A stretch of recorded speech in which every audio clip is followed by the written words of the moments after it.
Right now it is time to bring in Arthur Schwartz, the food maven.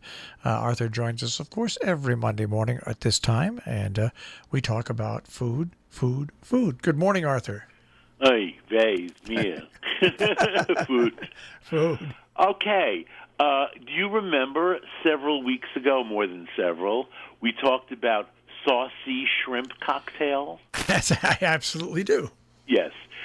Neither of us remembered that it was saucy, but then No. a listener wrote to us and said, "Oh yeah, those little shrimp in sauce in a little jar." And I pointed out that my mother collected those little jars, and we used them as juice glasses.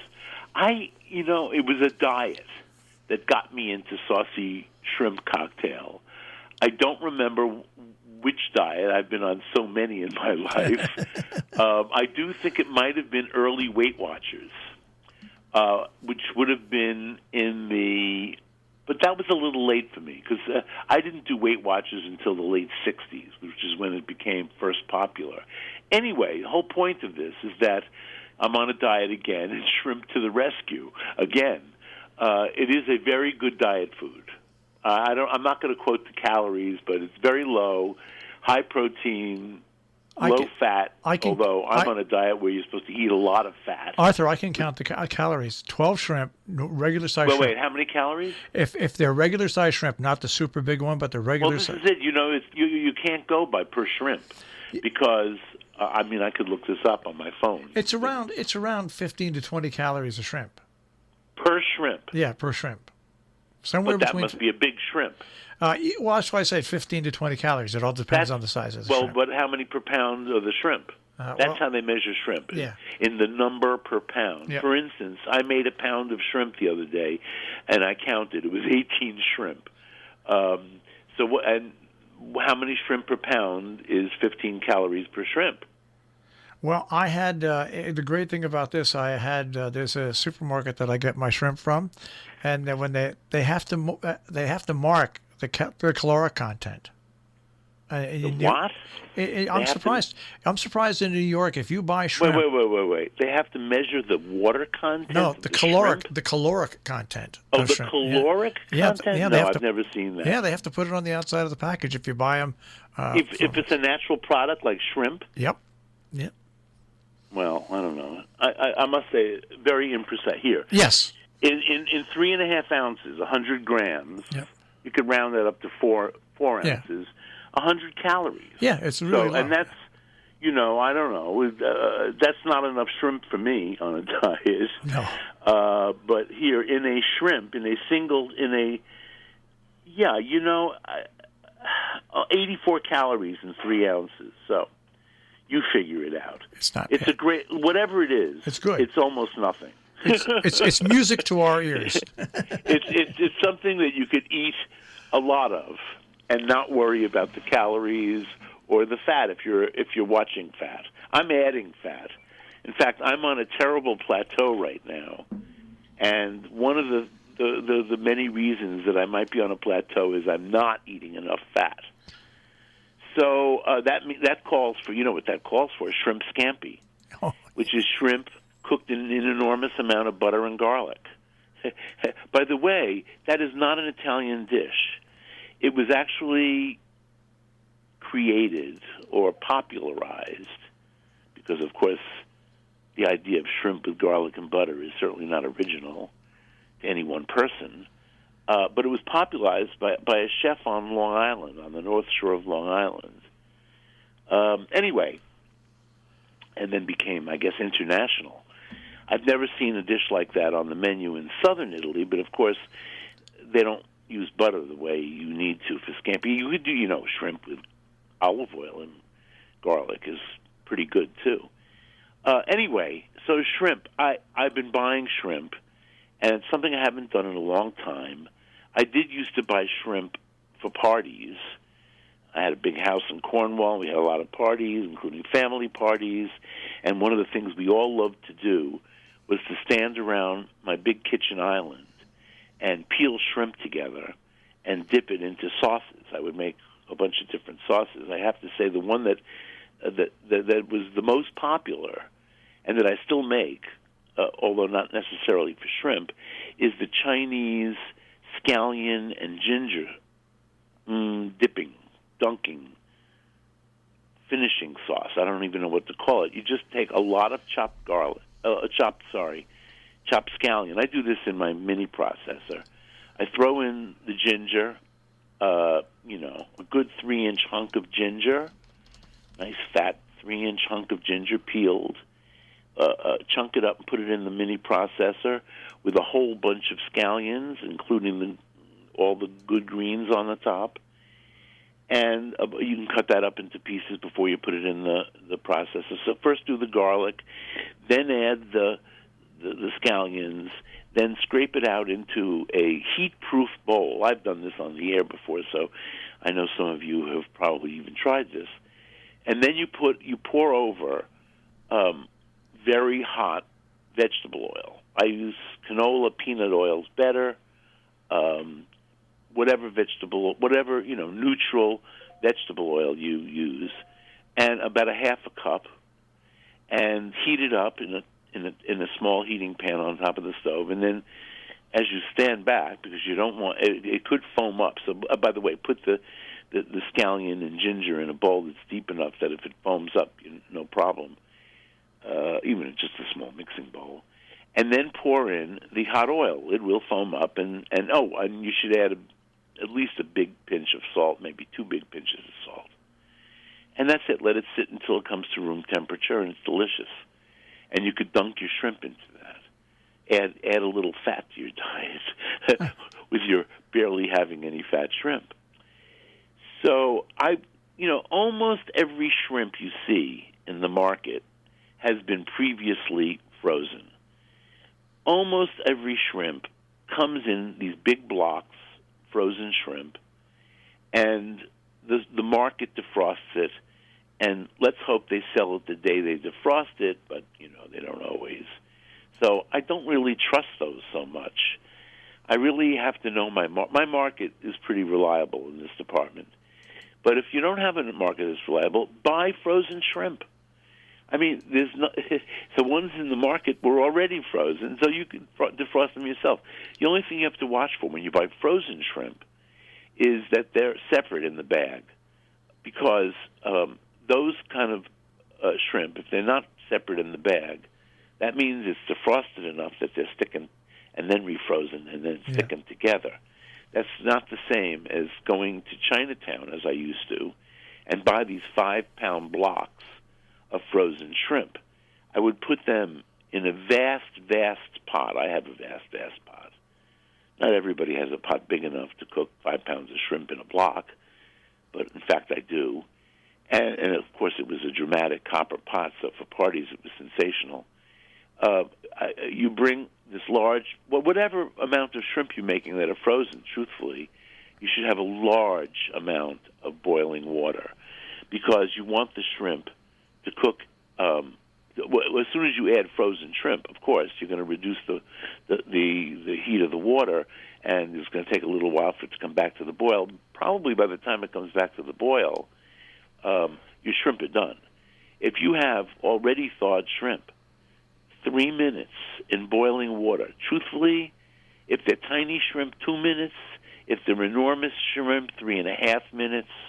Maybe even if they're gigantic shrimp. Or, there was an old joke about the oxymoron jumbo shrimp. But if you have jumbo shrimp, maybe it's 4 minutes. It's not going to be 5.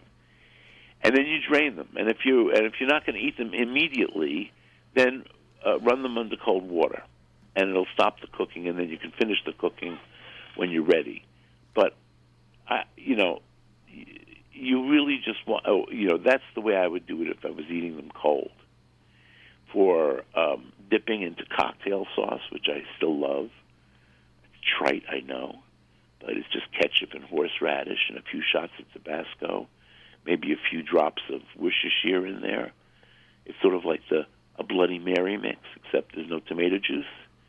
It's ketchup, and I like that. And it's not totally low carb, but although there is low carb ketchup, Heinz now makes a no sugar added ketchup, which is reasonably good. It's not as dense as I've done a tasting here. It's not as dense as regular ketchup, classic ketchup, but it's pretty good. And if you're really counting carbohydrates, then look into it. It's not easy to find, by the way. Heinz now has a whole array of ketchup types and flavors, but the one without added sugar I find difficult to find. Anyway, my nephew gave me a shrimp recipe last week, crediting the source, which is Bon Appetit magazine. However, he thinks he got this recipe maybe 20 years ago from Bon Appetit. So I went to look it up on the internet, and they've changed the recipe. There is a recipe similar on the Bon Appetit website, but it's not the same. And truthfully, I like the one that Brian sent me, better. On the other hand, the one that Brian sent me has Greek flavors. And as I was cooking this, I was saying to myself, this is easy enough to turn into Italian flavors if I want to, the same dish, and I'll explain in a second. But now, I don't know. Anyway, let me explain. It's shrimp cooked in tomato sauce with feta crumbled on top, and in the version Brian sent me, a nice amount of dill. I like dill for a change. It gets me away from my southern Italian cooking because they don't use dill in the south of Italy. If I was making this Italian style, I would start the sauce the same way, which is sautéing a minced onion. I used a relatively small onion and 2 large cloves of garlic in 3 tablespoons of olive oil, and I do it slowly until the onion is really tender, but hasn't colored, so over low heat. And if you do the garlic and onion together, by the way, your garlic will not burn or even color. So do it slowly with 3 tablespoons of oil, and then add a 28-ounce can of either peeled tomatoes, which is what I always use, but if you buy chopped tomatoes are good, not tomato puree. And if you're going to use chopped tomatoes, buy a brand that they're not chopped too fine. But anyway, I use a can of whole tomatoes, and I chop them up in the pot with the onion and garlic and oil, with the side of a wooden spoon or whatever. You can use a potato masher if you want. I have wooden forks that I find do a great job of mashing up tomatoes in the pan. And then to make it taste Greek, add a half a teaspoon of cinnamon and a quarter of a teaspoon of allspice. And simmer your sauce until it's pretty thick. It takes about 15 minutes. I cooked mine in a, I guess it's a 10 and a half inch wide deep skillet, meaning it's saute pan, a straight-sided open pan, and you get the best evaporation from a 10-inch skillet. And the thing is, once you add the shrimp, your skillet may not be deep enough to accommodate everything. So I used my saute pan, which was more than deep enough. The original recipe calls for you to cook this in a saucepan, and it takes a good 20 minutes, they say, in a saucepan. And as I said, in an open skillet, it takes 15 minutes. Add a nice little perky simmer, stirred once or twice. You'll see, by the way, the oil breaking out at the edge of the pan, and then you'll know that you're getting a nice thick sauce. So once the sauce is done, you add your shrimp. I used 1 pound, because we're only 2 people, and that was a very large portion, I have to say, 9 shrimp. There were 18 shrimp in this pound. And I added the shrimp and sprinkled on 3/4 of a cup of crumbled feta cheese, and then I'm sure the recipe didn't call for this, but I used about 1/4 of a cup of chopped dill on top of that. Did I say, of course, the sauce had salt and pepper besides the cinnamon and allspice? In fact, I used one of my tiny Calabrian peppers, hot peppers, in this dish. If you like hot pepper, it accommodates hot pepper. You could use up to like even if you really like hot pepper, a half a teaspoon of crushed red pepper flakes, and put that in the sauce. Cook it into the tomatoes, and then add the shrimp, the feta on top, the dill on top, and then it goes in a 375-degree oven for mine took 20 minutes. My 18 to the pound shrimp took a solid 20 minutes. They were just perfectly done. If you have smaller shrimp, it probably won't take a full 20 minutes. And if you have really big shrimp, it's going to take more than 20 minutes. So you're going to have to be the judge. Really delicious dish. If you want to make it Italian, I was thinking about this earlier. What cheese would I use? I would do everything the same, except I would leave out the cinnamon and allspice. And instead of dill, I would put oregano or fresh basil if you have it in the sauce with the shrimp. And then there's this Italian American. Well, this is Italian thing, and it's not Italian American at all. That you don't combine cheese and seafood, but that's a fallacy. And I think that whole deal started with Marcella Hazan in the 1970s, and Marcella, being from the coastal area of Emilia-Romagna, knew plenty about fish, and also knew plenty about Parmigiano Reggiano, which is the cheese of the queen of cheeses from her region. And Parmigiano does not go with fish or seafood, but in the South, where sheep's milk cheeses and sharp aged cheese like provolone, salty cheeses prevail, you would not put grated pecorino on your Alfredo, and just like you wouldn't put Parmigiano on a dish of steamed mussels, but they might do that in Puglia, where they have sensational mussels. They might put a grated, sharp, salty cheese on top. So that's what I was thinking this morning. So if I wanted to make this dish, the shrimp in tomato sauce, I would use a nice, sharp provolone. And I've had shrimp with provolone. It's a good combination, actually. There's a restaurant in Rome that tries to defy this rule and has quite a few dishes with of seafood and fish with cheese. So that's a rule that's worth breaking. And that's it. Shrimp. So back to the shrimp. It's such a great diet food because it's low in calories, and if you're fat phobic, it has practically no fat. I know the old thing about shrimp was that they were high in cholesterol, but that was in the days before we understood that our blood cholesterol levels are more related to fat consumption, particularly saturated fat consumption, such as the fat associated with red meat, then the cholesterol that's in seafood, lobster. When I say seafood, I mean things other than Shellfish, white fish yeah. or tuna fish or any fin fish, I guess is what we should call them.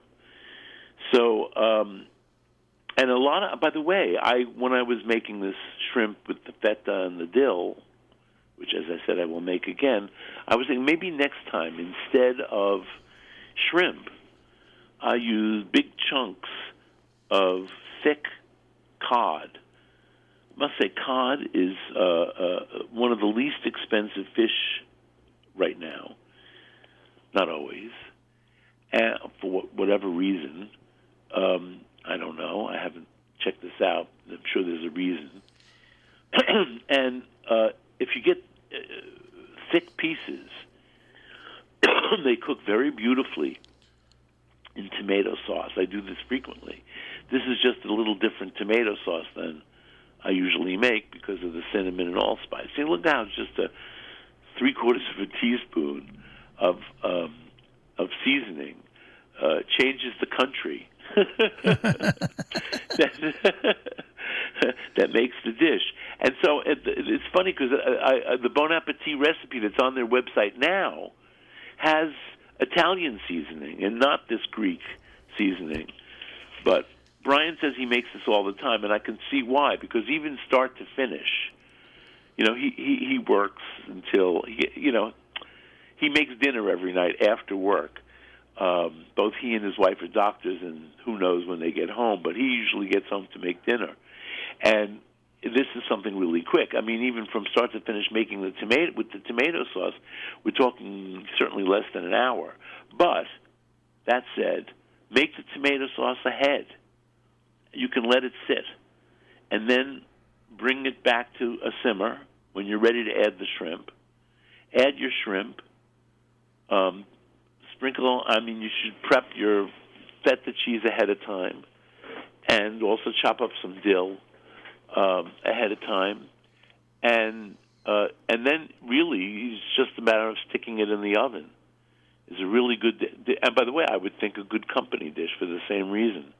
Now, I only used a pound of shrimp, but I think this sauce could accommodate 1.5 pounds of shrimp. We're not eating any starch. I really was craving some crusty bread with this. It really would be good with bread. I was thinking pasta. Nah, it's not a pasta thing for me. Potato, not really. Rice, I can see. If you want to flesh this out with a carbohydrate. But I think the ideal thing is some really good bread to mop up the sauce with. And what else? And a salad. Now, you're talking about when people are listening that they go to supermarkets and they see pre-made shrimp. You're talking about frozen shrimp that you're going to make yourself. Oh, no, right? not pre-cooked. Yeah. Let's get to that for just a minute. Yep. So there is a lot of different shrimp out there now. Most shrimp are coming either from Ecuador or Thailand, and they're farm raised. You know what? They're all inspected. I trust it. Are the shrimp terrific? No. Are they okay? Sure. I have lately been buying never frozen shrimp from the Gulf, and a month or so ago, or 2 months ago, I was getting those same kind of shrimp from South Carolina, which is as north as those shrimp go. Those shrimp, I have to say, have the edge. And the ones I've been buying have never been frozen. But even if they have been frozen, even if they are frozen, and you can buy Gulf shrimp frozen, they are better. They're more expensive. They have more real good shrimp flavor. That said, we used to get shrimp that were often iodized. I haven't had an iodized shrimp in many years. So I'm thinking that the distribution process has probably gotten better so that they don't defrost and refreeze. I don't really know the answer to that, except that I don't worry about it anymore. However, if you're buying shrimp that are already thawed, then smell them. You will smell the iodine. I mean, you have to ask the fish guy. Don't buy them packed under plastic because they could really reek when you open the plastic. I wouldn't do that. I only buy shrimp that I can smell. So that's or frozen shrimp in a bag. They're very good. We get something around here called rock shrimp. Yep. Which you get rock shrimp up by you? Yep. You still have the fish man, the fish truck? He died, but his wife. Oh. No. This is what they carried on the tradition, and they're still here every week. Well, I can still say about the fish man. Yeah, he died. Everybody knew him. Everybody in the world knew that guy. I knew him. And I haven't been up there in a long time. Yeah. Anyway, so I'm talking about fresh shrimp. Sometimes they're out of their shell. I mean, they're all previously frozen, so that you can buy them without shells, maybe just with the tail shell on. And if you're doing them with dipping sauces, those are perfectly fine. If you're putting them into a dish, that's something else. For instance, I make Chinese-style scrambled eggs with shrimp. This is a dish that I used to get in a restaurant in Queens that did it sublime, and I still dream about it, but now I can make it, and I've gotten pretty good at it. I've talked about that on the radio. It's easy. Should I do it again? I don't think I have any time for that. We've got about but 4 or anyway, 5 the minutes. other thing is deveining or not to devein. That I was- do not devein. I was going to ask you that. Do you devein or not? It's too devein? much trouble. I found that if I'm butterflying the shrimp for whatever reason, I would do that. Or they're really gigantic shrimp with a disgusting-looking vein, and I don't have to do too many because they're so big. I'll devein, but for the most part, I don't devein, and for the most part, I don't even see veins. I don't know about these farm-raised shrimp. What they do to make the veins like not exist, but they don't hardly. And then there's white shrimp and gray shrimp. I find in general, whatever the waters it comes from, the white ones usually taste a little better than the gray ones. But, shrimp vary so much, I'm finding, now that I'm eating a lot of shrimp, I can say that I don't think that generality always works. It's funny with deveining. I do devein my shrimp. I do, but then again, I only buy enough shrimp for like 12 or 13 for myself. So it's just when I do it, so it's not a lot. Well, But enough. I use a small shrimp fork for that. I do. It goes in and and there are gizmos for that too. In fact, there are gizmos for shelling shrimp. Here's a little sidebar. I save shrimp shells in the freezer. Shrimp shell, if you're not cooking the shrimp in the shell, which is actually preferable, and then sit and peel them and eat them, they taste best that way. But if you're peeling them ahead of time, like for shrimp and eggs, I can't put in shrimp in their shells. Save the shells. They make a very good broth. So you boil them up. That's all you have to do is just boil them up. And you could do that before you put them in the freezer and put the broth in the freezer.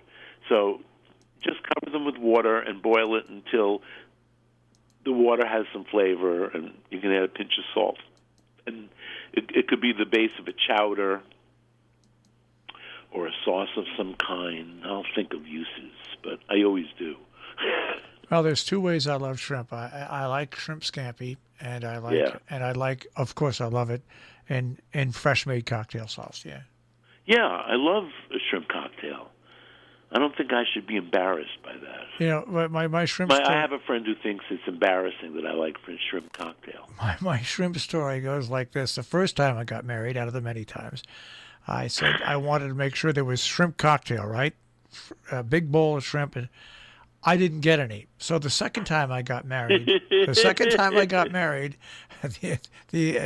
Interlake, and I said to Kevin Biscay, now, Kevin, you can put shrimp out for the people. I want a separate bowl on my table because my first marriage, I didn't get any shrimp. Well, you could have had them for the divorce. That's about all I could eat. Celebrate the divorce. That's about all I could eat after the divorce. So what do you put in your cocktail sauce? I do it. Where do you buy it? There's 2 ways. If I'm going to buy it, I buy it from Le Bon's because they make it there, and they make it very spicy. Oh, it's good. It's tomatoey, it's sweet and spicy. But if I make it myself, I do it the old-fashioned way. I buy white horseradish. All right. Yep. And then I chintz out and I get Heinz 57 ketchup, and I use that as a base. Yeah, me too. Yeah. And then I just add, dashes of Tabasco. Yeah, that's exactly right. And a tiny bit of Worcestershire. Any type of hot sauce you like that you want to add to it. I'm a fan of Tabasco. I know it's fashionable to put down Tabasco.